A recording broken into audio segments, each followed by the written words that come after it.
Hello, welcome to ND chemical world. मैं हूं doctor ND और आज शुरू कर रहे हैं एक नया टॉपिक जिसका नाम है कॉलिगेटिव प्रॉपर्टीज़। कॉलिगेटिव प्रॉपर्टीज़ क्या है? Colligative properties are those properties which depends only upon the number of particles of solute. ऐसी प्रॉपर्टीज़ जो सल्यूट के पार्टिकल कितने हैं उसके ऊपर डिपेंड करे।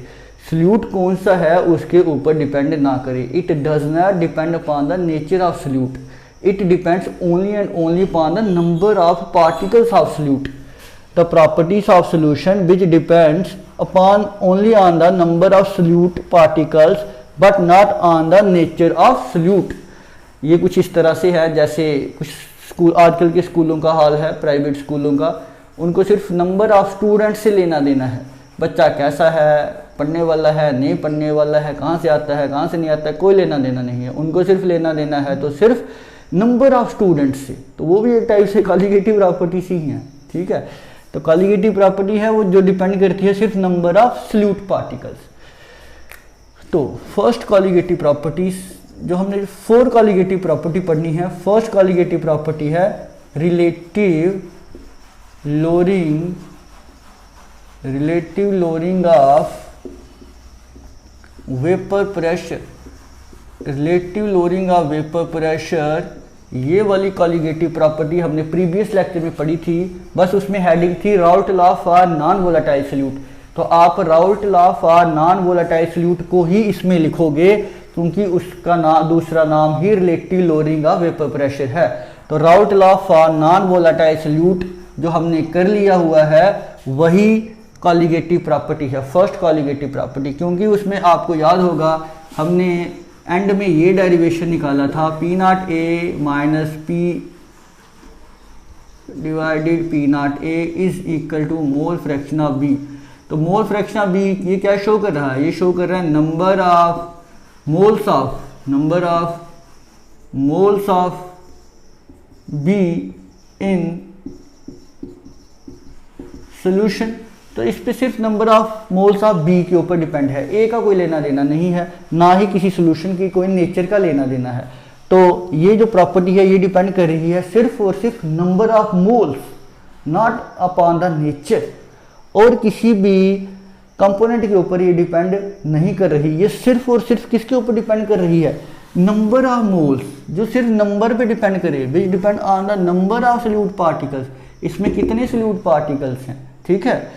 तो ये हमारी फर्स्ट कॉलिगेटिव प्रॉपर्टी थी। सेकंड कॉलिगेटिव प्रॉपर्टी पे आते हैं। सेकंड कॉलिगेटिव प्रॉपर्टी है elevation in boiling point. Elevation in boiling point. तो आपको बॉइलिंग पॉइंट क्या होता है ये पता होना चाहिए। मैंने एक रिसेंटली वीडियो बनाई थी वेपर प्रेशर। उस वेपर प्रेशर में मैंने आपको पूरा बताया था कि बॉइलिंग पॉइंट क्या होता है, कोई सोल्यूशन कब बॉयल करता है, किस टेम्परेचर के ऊपर बॉयल करता है। जैसे हम कहते हैं water boils at 100 degree Celsius. ये तो पूरी ट्रू डेफिनेशन नहीं है, पूरी ट्रू स्टेटमेंट नहीं है। वाटर 100 से ऊपर भी बॉयल कर सकता है, वाटर 100 से नीचे भी बॉयल कर सकता है। ये तो हम तब की बात कर रहे हैं जब एटमॉस्फेरिक प्रेशर 1 है। एटमॉस्फेरिक प्रेशर 1 होगा तब बॉयल करेगा वाटर 100 डिग्री पे, ठीक है। तो आप ये वाली वीडियो देख लीजिए, आपको पूरा क्लियर हो जाएगा कि बॉइलिंग पॉइंट बेसिकली होता क्या है। मैं एक छोटा सा आपको रिवाइज करा देता हूँ। मान लेते हैं मेरे पास एक लिक्विड है और इस लिक्विड को मैंने हीट किया और इसकी क्या बनेंगी? वेपर्स। जब मैंने इसको हीट किया इसकी क्या बनेंगी? वेपर्स, ठीक है। वेपर्स का कहाँ पे प्रेशर लगाएंगी? ऊपर की तरफ। ऊपर की तरफ जो प्रेशर लगेगा वो प्रेशर है वेपर प्रेशर। अब ऊपर से हमारे ऊपर हर जगह एक प्रेशर लग रहा है, हवा का प्रेशर, एयर का प्रेशर, जिसको हम कहते हैं एटमॉस्फेरिक प्रेशर। तो ऊपर से क्या लग रहा है? Atmospheric pressure, ATMP, atmospheric pressure. ऊपर से एटमॉस्फेरिक प्रेशर लग रहा है, नीचे से वेपर का प्रेशर लग रहा है। When vapour pressure is equal to atmospheric pressure, जितना एटमॉस्फेयर का प्रेशर है उतना ही वेपर का प्रेशर जब हो जाएगा उस टाइम पे आपका लिक्विड बॉयल करना शुरू हो जाएगा। वो आपका बॉइलिंग पॉइंट होगा, that is your boiling point, ठीक। अब आप एक चीज देखोगे, Raoult law for non volatile solute में आपने एक बात देखी, जब आप एक नॉन वोलाटाइल सॉल्यूट ऐड करते थे तो उस केस में वेपर प्रेशर क्या हो जाता था, कम हो जाता था। ठीक है, मैं रिवाइज करा देता हूँ आपको। मान लेते हैं ये प्योर कंपोनेंट है ए, प्योर कंपोनेंट है ए, हर जगह पे किसके मॉलिक्यूल्स हैं, क्या प्रेजेंट है, ए ही प्रेजेंट है एंड ए इज वोलाटाइल, तो इसकी हर पूरे सरफेस से वेपर्स निकल सकती हैं। फिर मैंने इसमें डाल दिया एक नॉन वोलाटाइल सॉल्यूट बी, ए में मैंने डाल दिया नॉन वोलाटाइल सॉल्यूट बी, इस वजह से इसका वेपर प्रेशर कम हो गया क्योंकि अब ऊपर वाली सरफेस पे नॉन वोलाटाइल सॉल्यूट बी भी आ गया है। ये मैंने पूरा बताया हुआ है प्रीवियस वीडियो में, आप देख सकते हो। अब इस वजह से क्या होगा, ये जो वेपर प्रेशर था, अब ये वेपर प्रेशर लो हो जाएगा। क्यों? क्योंकि अब यहाँ पे एक नॉन वोलाटाइल सॉल्यूट आ गया है। नॉन वोलाटाइल सॉल्यूट वेपर्स नहीं बनाता है, उतनी वेपर्स नहीं बनेंगी जितनी वोलाटाइल में बन रही थी। अगर उतनी वेपर्स नहीं बनेंगी तो उतना वेपर प्रेशर नहीं होगा। तो इसका मतलब अगर आपको इसके बराबर, इसके इक्वल वेपर प्रेशर यहाँ भी चाहिए जिसमें आपने नॉन वोलाटाइल सॉल्यूट डाला है, तो आपको ज़्यादा हीट करना पड़ेगा। मैं सिर्फ फॉर एग्जांपल आपको ऐसे समझाने के लिए बता रहा हूँ। मान लेते हैं इसमें से कितनी वेपर्स निकल रही हैं, 100। अब इसमें से 100 निकलेंगी क्या? नहीं। टेम्परेचर मान लेते हैं मैंने 50 डिग्री सेल्सियस रखा है। 50 डिग्री सेल्सियस पे इस प्योर वाले कंपोनेंट से 100 वेपर्स निकल रही हैं। इसका भी मैं 50 डिग्री सेल्सियस रख देता हूँ, पर इस केस में क्या 100 वेपर्स निकलेंगी? ना, 100 वेपर नहीं निकलेंगी, कम निकलेंगी, क्योंकि इसमें क्या है, नॉन वोलाटाइल सॉल्यूट है। तो अगर मुझे यहाँ पर भी 100 वेपर्स निकालनी है तो मुझे टेम्परेचर थोड़ा सा बढ़ाना पड़ेगा। हो सकता है मुझे 1 डिग्री इंक्रीज करना पड़े टेम्परेचर, फिर जाके मेरी 100 वेपर्स निकले यहाँ पे। तो प्योर कंपोनेंट जो 50 डिग्री सेल्सियस पे 100 वेपर्स निकाल रहा था, तो वो वेपर प्रेशर, मैं थोड़ा सा रब कर देता हूँ, तो वो वेपर प्रेशर किसके बराबर था? एटमॉस्फेरिक प्रेशर के बराबर हो गया। और पानी बॉयल, कुछ भी जो भी सोल्यूशन जो भी लिया हुआ मैंने सॉल्वेंट, वो बॉयल करना शुरू कर दिया। फॉर एग्जांपल ले रहे हैं, ठीक। तो 50 डिग्री पे 100 वेपर्स निकले और वो 100 वेपर्स किसके इक्वल हो गए? एटमॉस्फेरिक प्रेशर के इक्वल हो गया वो वाला वेपर प्रेशर, और हमारा लिक्विड क्या हो गया? बॉयल करना शुरू। अब उसके बाद क्या हुआ? उसके बाद मैंने यहाँ पे नॉन वोलाटाइल सॉल्यूट डाल दिया। नॉन वोलाटाइल सॉल्यूट डालने की वजह से क्या हुआ?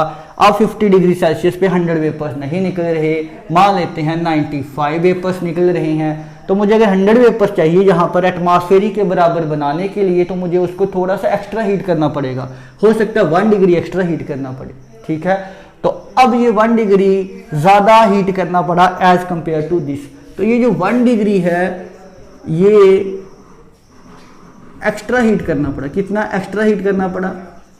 मतलब उसके टेम्परेचर को 1 डिग्री बढ़ाना पड़ा, ठीक है। तो कितनी चेंज आई इसमें और इसमें? इसका टेम्परेचर अब 51 डिग्री सेल्सियस होगा और इसका 50 डिग्री सेल्सियस, तो 1 डिग्री सेल्सियस। तो 1 डिग्री टेम्परेचर इंक्रीज करना पड़ेगा अगर आपको इस सोल्यूशन को बॉयल कराना है, ठीक है। तो this 1 degree is elevation in boiling point. अभी मैंने लिखा था this 1 degree is elevation in boiling point, elevation in boiling point. तो ये 1 डिग्री एलिवेशन हो गई किसमें? बॉइलिंग पॉइंट में। आपका 1 डिग्री इंक्रीज हो गया ये वाला सोल्यूशन। क्यों? क्योंकि आपने इसमें नॉन वोलेटाइल सॉल्यूट डाला। अब 1 डिग्री ज़्यादा हीट करना पड़ेगा इसको बॉयल कराने के लिए। तो अगर कोई पूछे इसमें एलिवेशन इन बॉइलिंग पॉइंट कितना है, तो आप कहोगे 1 डिग्री है, ठीक। अब इसको डिटेल में देखते हैं, फिर से इसको रब कर देता हूँ।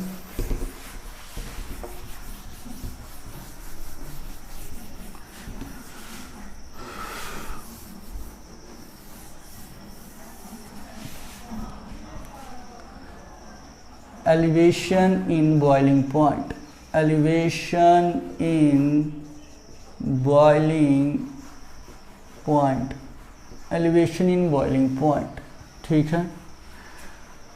तो आपने अभी देखा एक वोलाटाइल में जब आप नॉन वोलाटाइल सॉल्यूट डालोगे तो उसका बॉइलिंग पॉइंट क्या हो जाएगा? इंक्रीज। जितना ज़्यादा नॉन वोलाटाइल इस वोलाटाइल में डालोगे उसका वेपर प्रेशर उतना ही कम हो जाएगा, उसको उतना ही ज़्यादा हीट करना पड़ेगा, उसको उतना ही ज़्यादा हीट करना पड़ेगा बॉयल करने के लिए। मतलब आप जितना नॉन वोलाटाइल डालते जाओगे वेपर प्रेशर उतना ही कम होता जाएगा, फिर उसको और ज़्यादा हीट करना पड़ेगा कि उसका उतनी वेपर्स निकल जाएं कि वो एटमॉस्फेरिक के बराबर हो जाए। ठीक है, तो मैं ऐसे कह दूं कि elevation in boiling point, elevation in boiling point is directly proportional to concentration of the solution। और concentration टर्म में मोलैलिटी यूज करता हूँ, MOLALITY, मोलैलिटी। ठीक है, जहाँ तक आपको समझ आ गया। मैं मोलैलिटी और नॉर्मेलिटी कुछ भी यूज कर सकते थे, पर मोलैलिटी ही यूज किया जा रहा है शुरू से। और मोलैलिटी का एक बेनिफिट ये भी है कि molality does not change with temperature. हमने पढ़ा था लास्ट वाले लेक्चरों में कि मोलैलिटी टेम्परेचर के साथ चेंज नहीं करती, इसलिए मैंने मोलैलिटी कंसंट्रेशन टर्म को यूज़ किया। अदरवाइज और भी कंसंट्रेशन टर्म्स हैं, मोलैलिटी है, नॉर्मेलिटी है, मोलैलिटी है, मोल फ्रैक्शन है, मास परसेंटेज है, वॉल्यूम परसेंटेज है, पर मैं मोलैलिटी को यूज़ करूँगा यहाँ पे, क्योंकि molality does not change with temperature. अब एलिवेशन इन बॉइलिंग पॉइंट आपने देखा क्या था, boiling point of pure solvent minus boiling point of solution. तो boiling point of pure solvent को मैं लिख देता हूँ T0B, और बॉइलिंग पॉइंट ऑफ सोल्यूशन को मैं लिख देता हूँ TBS। ठीक है, इसका जो डिफरेंस होगा वही तो होगा एलिवेशन इन बॉइलिंग पॉइंट। जैसे आपने पीछे देखा था कि भाई सोल्यूशन का कितना था, सोल्यूशन का बॉइलिंग पॉइंट माइनस प्योर का बॉइलिंग पॉइंट, क्योंकि सोल्यूशन का बॉइलिंग पॉइंट ज़्यादा होगा तो सोल्यूशन का बॉइलिंग पॉइंट अभी पिछले एग्जांपल में 51 था, प्योर का 50 था, तो माइनस करके 1 डिग्री उसका एलिवेशन था। तो boiling point of solution minus boiling point of pure solvent is directly proportional to molality. Molality को डिनोट करते हैं स्मॉल m से। ठीक है, देन इसको मैं लिख देता हूं डेल्टा टीबी। डेल्टा टीबी मैंने change in boiling point, change in boiling point TS minus T0B को मैंने डेल्टा टीबी लिख दिया। Is directly proportional to molality. Proportionality को हटाने के लिए मैं कांस्टेंट लगा दूंगा, K is the constant, B is the boiling point constant, M is the molality. यहाँ तक आपको समझ आ गया। But is KB, KB is a constant, KB एक कांस्टेंट है जिसको हम कहते हैं मोलल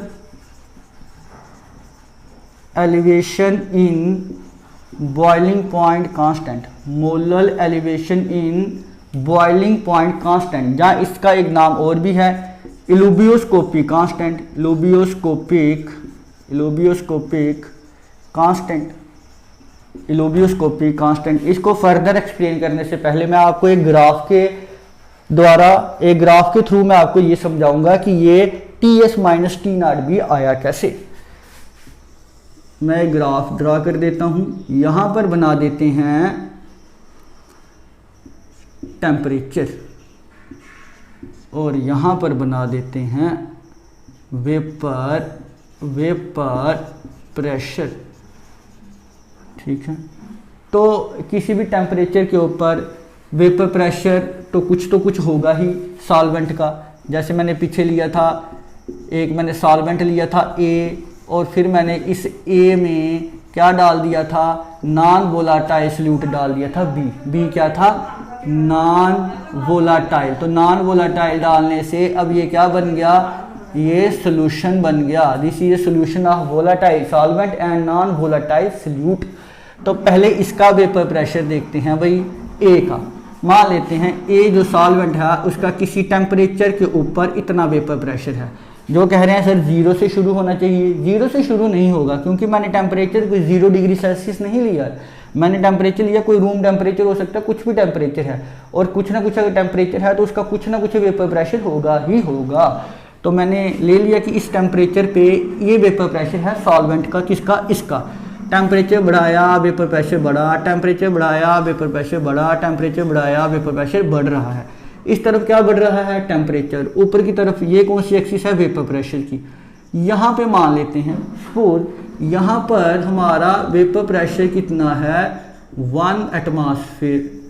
एटमॉस्फेरिक वेपर प्रेशर के बराबर है यहाँ पर हमारा वेपर प्रेशर। अब जब मैं टेम्परेचर बढ़ा रहा हूँ किसका, सॉल्वेंट का, तो वेपर प्रेशर बढ़ रहा है, टेम्परेचर बढ़ रहा है, वेपर प्रेशर बढ़ रहा है, टेम्परेचर बढ़ रहा है, वेपर प्रेशर बढ़ रहा है। जब इस पॉइंट पे आएगा, इस पॉइंट पे हमारा सॉल्वेंट बॉयल कर जाएगा। क्यों, क्योंकि अब vapour pressure is equal to atmospheric pressure.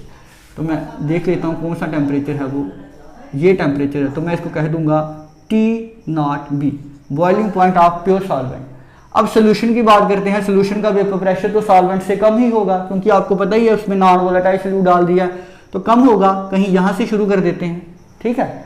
Solution का वेपर प्रेशर कम होगा क्योंकि उसमें नॉन वोलेटाइल सॉल्यूट डाला गया है। नॉन वोलेटाइल सॉल्यूट डालने से वेपर प्रेशर कम हो जाता है।